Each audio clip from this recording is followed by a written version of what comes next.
we are going to study the absorption experiment.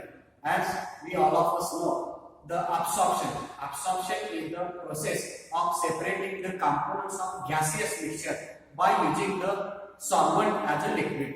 The concentration is higher at the gas side. The solid is getting transferred from gas to the liquid phase is nothing but the absorption. We are doing the experiment over here for air plus CO2 gas mixture. Okay, the CO2 we are removing from the air by using the liquid solvent, that is diluted NaOH solution. Okay, now because of the high density, the solvent we are entering from the top of the column, and the gaseous mixture, that is air plus CO2, we are passing from the bottom of the column. The packed column is used for the absorption purpose over here. Okay, the mixture we pass from the bottom because of the low density, and the NaOH solution we are passing from the top of the column. Now you can see over here, this is the absorption column. Okay, the Raschig rings made up of the glass is provided into the packed column for enhancing the mass transfer between gas and liquid. This is the packed column used for the gaseous absorption. Now from the bottom, see, this is the inlet for the gaseous mixture which contains the CO2. This is the rotameter for the measurement of the CO2. This is the rotameter for the measurement of the flow rate of the air. Both CO2 plus air are mixed together, and this is the mixed inlet for the CO2 plus air. Okay.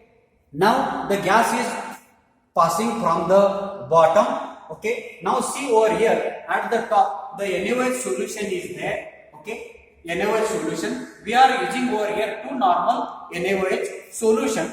Okay. Now this is the rotameter for the measurement of the NaOH solution, that is NaOH plus water solution is there.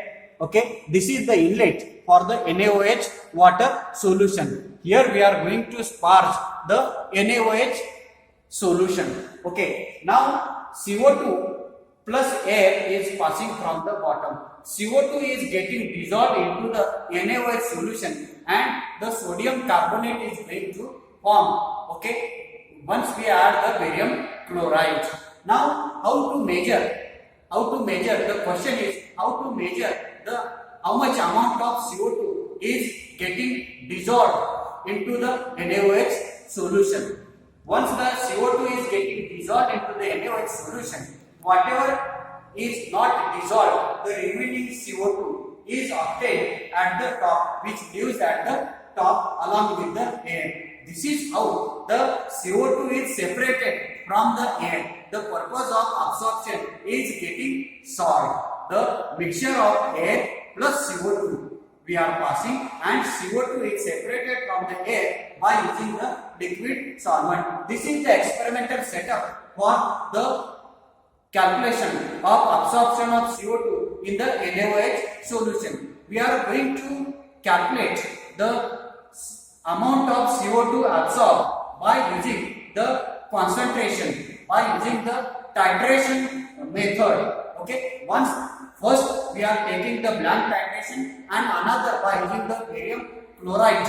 Okay, we are doing the titration. Okay, see, this is the base NaOH plus CO2. So we are using for the titration HCl. So acid base reaction is going to take place over here. Now we are coming to the second part of this experiment, that is how to calculate the CO2 absorbed. Okay.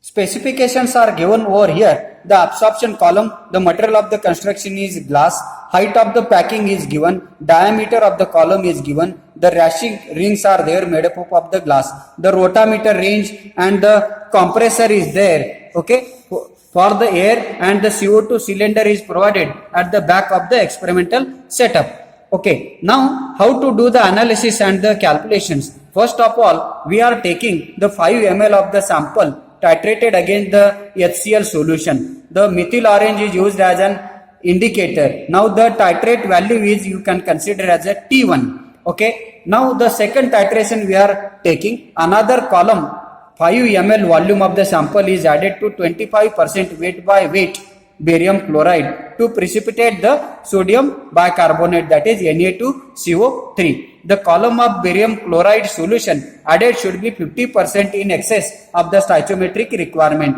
This solution is then titrated against standard HCl with phenolphthalein as an indicator. The titrate value you can take as a T1. Okay. Now the concentration of NaOH and Na2CO3 are NaOH, that is T1 normality of HCl upon volume of the solution, then NaOH 0, that is sodium bicarbonate, T1 minus T2 into the normality of HCl upon 2 into volume of the solution.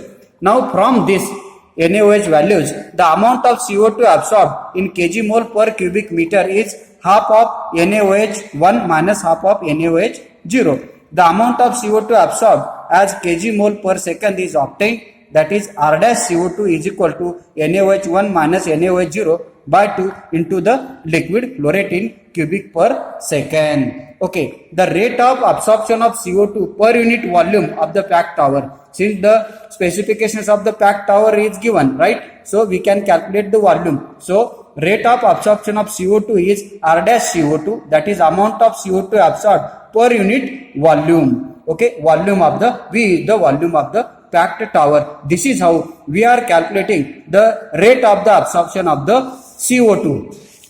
Okay, see, this is all about the flow rate of the NaOH, okay, in LPM, flow rate of the CO2 in LPM, and the flow rate of the air in LPM. Okay, we are doing the observations, volume of the sample, burette reading, pipette reading. Okay, then we are using the methyl orange as a indicator first of all, and the end point for the first titration is orange yellow to orange red. Okay, then the second titration we are going for the barium chloride. Okay, NaOH plus barium chloride is there. The pipette solution is NaOH plus BaCl2. Okay, the burette solution is 1 normal HCl. The indicator we are using as a phenolphthalein. Okay, end point is pink to colorless. These are the observation table of initial burette reading in ml, final burette reading in ml, and the mean burette reading in the ml. So we are getting the value of the T2. Thus the T1 and T2 is calculated, and once you know the T1 and T2, then it is easy to calculate the amount of CO2 absorbed. Once the amount of CO2 is absorbed, then by using the CO2 absorbed per unit volume, we can calculate the rate of absorption of the CO2. Okay, thank you.